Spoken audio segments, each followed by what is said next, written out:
Oui, alors que la place des Amandiers à Cayenne est en train d'être évacuée, une question ce matin, quel impact de l'immigration dans l'économie guyanaise, qu'il s'agisse de personnes qui ne font que transiter par la Guyane ou qui ont vocation à s'y installer, car on le sait et tout le monde le constate, malgré les difficultés économiques du territoire, la Guyane reste une terre attractive pour de nombreuses personnes, puisqu'on le rappelle, quand on regarde le PIB par habitant de tous les pays sud-américains, la Guyane est deuxième derrière Trinidad et Tobago.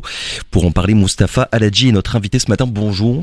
Bonjour Victor. Et merci beaucoup d'avoir accepté notre invitation, Mustapha Aladji. Vous êtes docteur en sciences économiques, spécialiste d'économie, de développement et d'immigration. Vous avez d'ailleurs présenté une thèse sur le sujet l'an dernier. J'aimerais déjà avoir votre avis, Mustapha Aladji, sur la manière avec laquelle le débat public est mené ici en Guyane sur la question de l'immigration. Vous qui avez un regard éclairé, on va dire, sur le sujet, à la fois sur les causes mais aussi les conséquences de l'immigration en Guyane. Quand vous entendez parler de ce sujet-là, c'est quoi votre avis? Je le précise d'ailleurs à tout le monde, vous étiez intervenu il y a quelques semaines à l'occasion d'une conférence du parti Nouvelle Force de Guyane sur le thème précisément de l'immigration.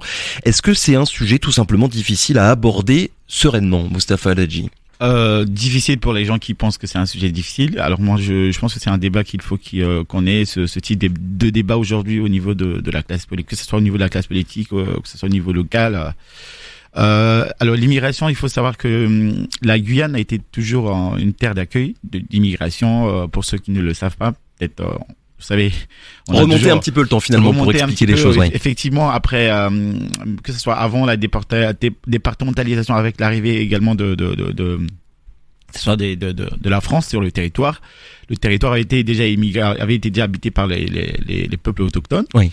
Après l'arrivée de la France, effectivement, que ce soit d'autres pays, les Anglais qui étaient juste à côté du côté Hollande, il y avait déjà des personnes sur le territoire. Et donc la France a fait, à travers sa politique, en gros, qui a voulu en tout cas permettre à la Guyane de se peupler, a mis en place un modèle, en gros, d'immigration qui, on parlait, les historiens parlent de l'immigration organisée de la part de l'État. Oui. Qui a pour objectif en gros de faire en sorte que la Guyane soit peuplée et également travailler le sol. Donc aujourd'hui, ce territoire qui abrite en gros plus ou moins 30% de la population immigrée. Ouais, ça ce sont les chiffres de l'INSEE. Effectivement, ce sont les chiffres de l'INSEE également. 30% de la population, c'est quand même 30%, c'est pas rien.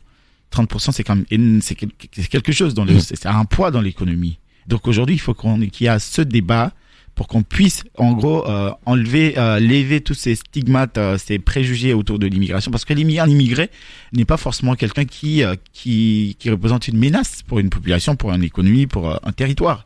Au contraire, parmi la population immigrée, on a des personnes, des entrepreneurs, des médecins, des cadres, des personnes qui arrivent avec des compétences et qui arrivent avec des moyens, qui créent de l'emploi sur le territoire. On reviendra évidemment sur la situation actuelle, Mustapha Aladji, mais vu que vous avez commencé à parler un petit peu d'histoire finalement et de la politique de peuplement de la Guyane de la part de l'État français, je crois que le premier mouvement migratoire d'ampleur, on va dire, sur le territoire, il remonte à 1820. C'est bien ça, avec l'arrivée de personnes chinoises. Effectivement, il y avait Frédéric Piantoni qui est un géographe qui a fait un super travail là-dessus, qui en gros a catégorisé trois phases en gros d'immigration. Il parlait de l'arrivée en gros l'arrivée des Chinois, il parlait également des Indiens qui sont arrivés également, qui ont été ramenés sur le territoire. Il parlait également des Hmong, il parlait il parlait de la population des Hmong qui, effectivement, vous savez l'histoire des Hmong aujourd'hui en Guyane, on voit que c'est une immigration réussie. Aujourd'hui, grâce à cette population, aujourd'hui le territoire, on est alimenté par des produits agricoles. Voilà, à l'époque, une partie de la population avait effectivement contesté. Justement, vous anticipez sur la question que j'avais en tête. Est-ce que finalement, quand on compare les époques et quand on compare la manière avec laquelle toutes ces personnes étaient reçues et sont reçues aujourd'hui, est-ce qu'il y a des différences ou bien finalement c'est à peu près tout le temps la même dynamique? On voit un petit peu une petite, plus ou moins une répétition en tout cas de l'histoire dans ces faits-là, parce que quand une partie d'aujourd'hui de la population, ils sont au courant que à un moment donné, là, le territoire avait demandé qu'on amène. Le territoire avait besoin de cette main d'œuvre. Oui. Et donc, quand on a fait le choix, l'État avait fait le choix, en gros, de ramener cette population, ils étaient comment accueillis? C'est le camion de l'armée qui les a récupérés à l'aéroport. vous savez, les camions de l'armée là, eh bien, on les a plus ou moins cachés pour amener directement vers Cacao. Vers Cacao. Et donc ouais. aujourd'hui, cette immigration qu'on avait plus ou moins essayé de contester à un moment donné, aujourd'hui, cette immigration, elle sert au territoire. Elle apporte quelque chose de plus au territoire. Donc, moi, on est toujours dans cette même dynamique aujourd'hui. Donc, on a une partie de la population qui ne sont pas au courant, qui ne sont pas informés sur ces faits-là, mais qui ont des propos, qui ne maîtrisent pas le sujet, qui ont des propos plus ou moins un petit peu déplacés du sujet. C'est quand même malheureux, c'est malheureux. Aujourd'hui, il faut qu'on puisse apporter un éclairage sur ce sujet-là. Il faut qu'on informe la population que l'immigration n'est pas forcément quelque chose de mauvais. L'immigration, un étranger qui arrive avec des compétences, des connaissances, des qualifications, ne représente forcément pas un danger pour le territoire. Au contraire, il a une dynamique, il a une force de travail. Il a envie d'apporter, s'il arrive à quitter son territoire pour arriver dans un territoire qui n'est pas son territoire, ça prouve qu'il a quand même, il y a un certain de dynamique et de projet, voire de vision derrière. Quand vous regardez, Mustapha Al-Hadji, ce qui se passe en ce moment sur la place des Amandiers, qu'est-ce que vous en pensez? Pas forcément cette opération d'évacuation en tant que telle, mais ce qui explique finalement qu'on en arrive à cette situation-là. Alors, la question de la place des Amandiers, c'est, il y avait quand même, à un certain moment, il y a eu pas mal de bruit sur ce sujet-là, ce dossier. Ce qu'il faut dire tout simplement, c'est que voilà, il y a un peu de manquement, que ce soit de la part de l'État, voire des structures qui accompagnent ces personnes-là. Normalement, ces personnes, des demandeurs d'asile, quand ils arrivent sur un territoire, il devrait y avoir déjà un dispositif d'accompagnement, d'accueil qui sont mis en place. Oui. Malheureusement, en Guyane, on a un flux des personnes qui arrivent, des demandeurs d'asile, et que les places qui sont accordées à ces personnes-là ne répondent pas. Ne répondent pas, et du coup, l'État essaie de faire en sorte que les choses trouver un moyen, mais aujourd'hui, ces personnes, ils n'ont pas fait le choix de venir aller squatter ou voire récupérer, occuper cette place des Amandiers. Ils ont juste besoin d'un endroit où il y a la sécurité, ils pourront rester le temps que leur demande soit traitée. Malheureusement, pour la ville de Cayenne, aujourd'hui, ils subissent cette situation, mais c'est à l'État. La réponse, elle est toujours de la part de l'État, parce que c'est une compétence régalienne de l'État. Donc, c'est à l'État de trouver une solution, de trouver un moyen de reloger ces personnes-là dignement, dans des conditions, le temps que leur demande soit traitée, afin que, voilà, qu'ils puissent trouver un endroit.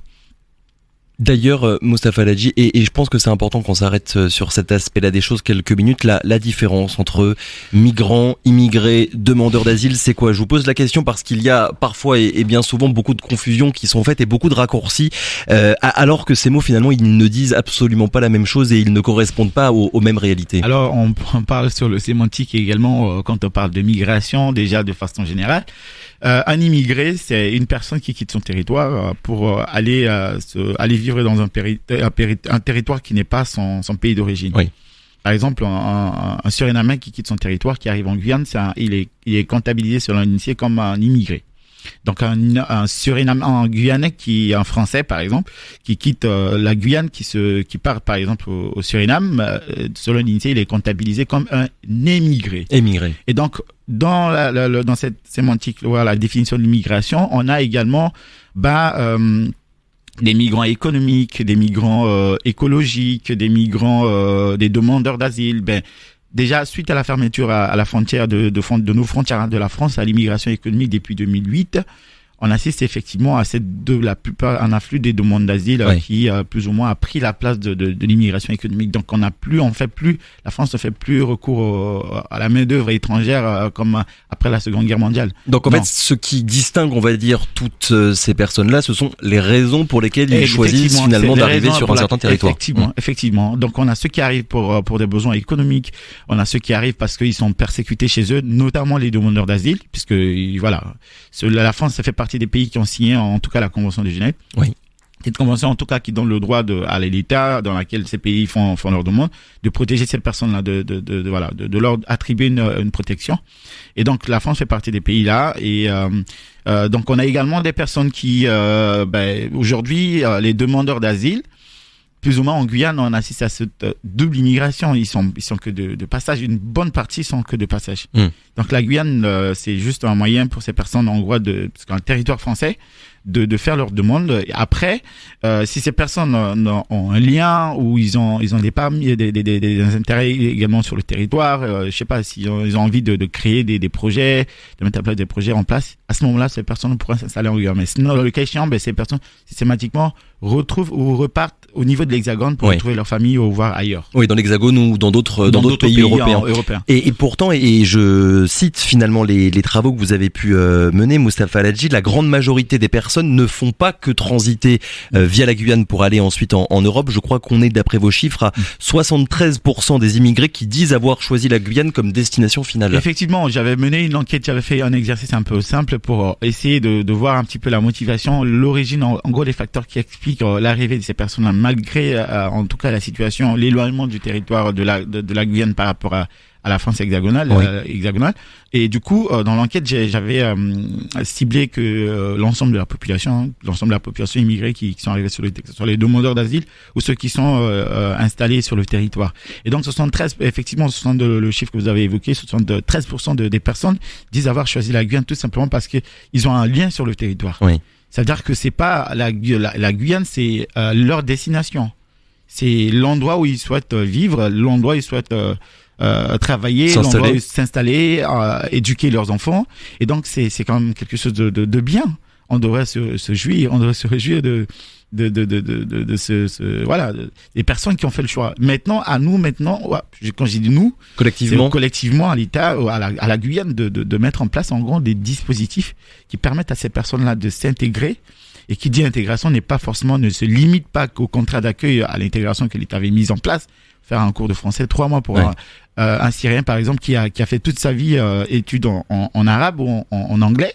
3 mois de cours de français, 9 mois de cours de français n'est pas suffisant pour cette personne-là de pouvoir de s'intégrer.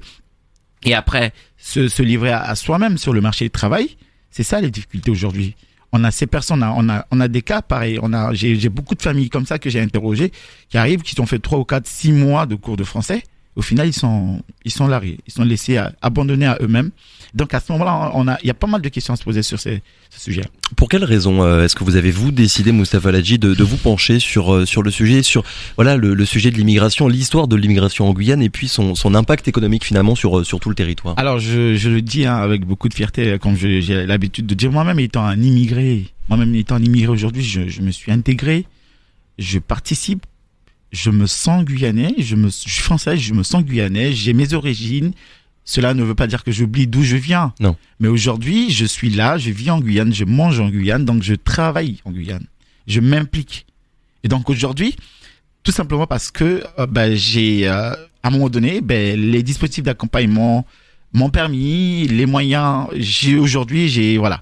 Donc j'ai fait le choix de travailler sur ce sujet, tout simplement parce que en voyant la situation dans laquelle ces personnes qui immigrent sur le territoire vivent, c'est quand même, voilà, à un moment donné, il fallait quand même écrire quelque chose là-dessus, il fallait quand même... Oui, pour proposer une photographie, un peu précise de la situation actuelle. Et exactement, essayer également d'alerter l'État, à la fois les collectivités, les élus, sur la situation, que ces personnes-là, parce que l'étranger d'aujourd'hui, c'est le Guyanais de demain.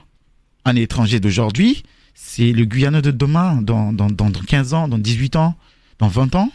C'est le Guyanais de demain. Donc, si on commence à préparer les choses maintenant, je pense que demain... On prépare aussi l'avenir d'une certaine manière. Est-ce qu'on dispose d'assez de recherches universitaires sur le sujet, Mustapha Al-Hadji? Quand on lit votre thèse, ce sont souvent les mêmes noms, les mêmes auteurs qui reviennent. Je voulais savoir du coup si... Malgré le fait que ce soit un sujet omniprésent et très important en Guyane, est-ce que tout simplement on a assez de travaux qui sont menés pour connaître la situation? Alors sur le sujet de l'immigration, il y a le professeur Isabelle Ideri, effectivement, qui avait l'anthropologue qui avait fait un travail effectivement extraordinaire sur la situation également des immigrés. Il y a Frédéric Antoni qui avait travaillé également là-dessus. Oui. Il y a Paul Rosel-Chim, professeur Paul Rosel-Chim, qui avait effectivement aussi travaillé là-dessus. Mais sur l'aspect économique, c'était mes travaux ont été vraiment le premier à poser les jalons en gros en Guyane. Alors justement, les impacts économiques de l'immigration, vous faites allusion à quoi exactement, Alors quand je parle d'impact, je parle d'impact de façon globale. Hein. Quand on parle d'impact, c'est sur l'aspect culturel, sur l'aspect économique, social, etc. Parce que quand on globalise l'ensemble de ces faits-là, on voit quand même qu'il y a un impact sur le territoire. Parce qu'un immigré qui vit sur le territoire, il consomme sur le territoire, il travaille sur le territoire, il se loge.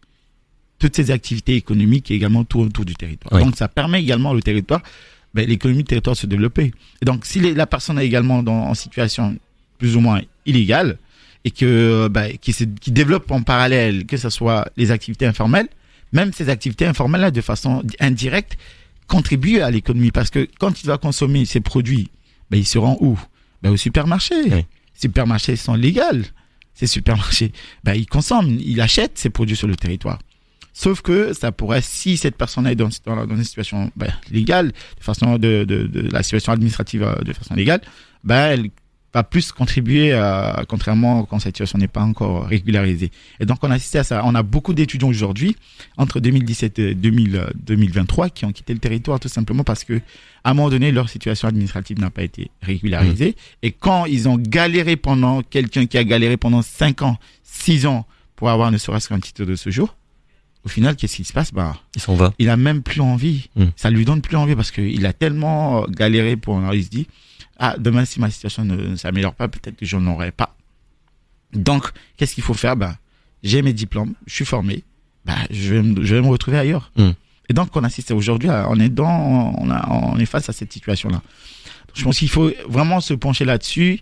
Et d'ailleurs, je remercie effectivement le débat qu'on avait eu avec la nouvelle force de Guyane.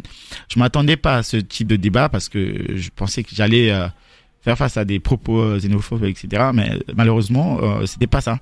Heureusement, plutôt, ce que j'ai vu ce jour, c'est plutôt des personnes une population qui se dit oui, mais ce n'est pas normal, la préfecture devait assouplir la situation de ces personnes-là, la préfecture devait trouver une solution, on a besoin de ces personnes ont fait le choix d'être là en Guyane, comment on peut les aider, comment les élus peuvent en tout cas s'emparer de ce sujet, également de remonter l'information au niveau du préfet afin de trouver des solutions. Est-ce que c'est dur à quantifier, on va dire, les impacts de manière générale, qu'ils soient économiques ou même culturels, vous l'avez dit, quand on sait, et là je continue encore une fois de vous citer, qu'on est à entre 30 000 et 50 000 individus en situation irrégulière qui seraient concernés par les activités informelles en Guyane, à quel point ça a été difficile de votre côté, d'enquêter sur le sujet et d'arriver à sortir certaines dynamiques? Quantifier, effectivement, c'est un peu compliqué parce qu'aujourd'hui, les services de l'État, ils vont pas nous donner les données, ils vont pas alors sinon, déjà, sans les données, déjà, on a des propos, des propos plus ou moins des préjugés sur le sujet. Oui. Imaginez-vous qu'on a les données exactes, etc. Ça permet également mais cela ne veut pas dire il faut pas donner les données. Mais on avait effectivement essayé durant mes travaux de recherche, j'avais échangé avec l'ancien directeur de la sécurité sociale, qui avait donné plus ou moins il m'avait filé des données sur le nombre des personnes qui ont fait des demandes d'AME, l'aide maladie d'État. Et donc à partir de ces chiffres, on peut déjà avoir une idée sur les personnes en situation irrégulière. Avec, et c'est ce que vous me disiez juste avant d'entrer en studio, le cas de la France hexagonale, finalement, l'immigration, les immigrés coûtent et effectivement, à la France 6 milliards, mais rapportent 7 milliards en même temps. Effectivement, il y avait une étude qui avait été menée à l'université de Bordeaux, de mémoire, en 2017, qui expliquait que l'immigration coûte à la France 6 milliards et ça rapporte 7 milliards. Moustapha Ladji, merci beaucoup d'avoir été avec nous ce matin pour répondre à nos questions. J'en avais beaucoup d'autres, mais le temps est passé très vite, Kylian, donc je vais lâcher le micro, sinon je sens que je vais me faire taper sur les doigts. Merci beaucoup en tout cas d'avoir été avec nous ce matin. Très bonne journée à vous, à bientôt. Merci.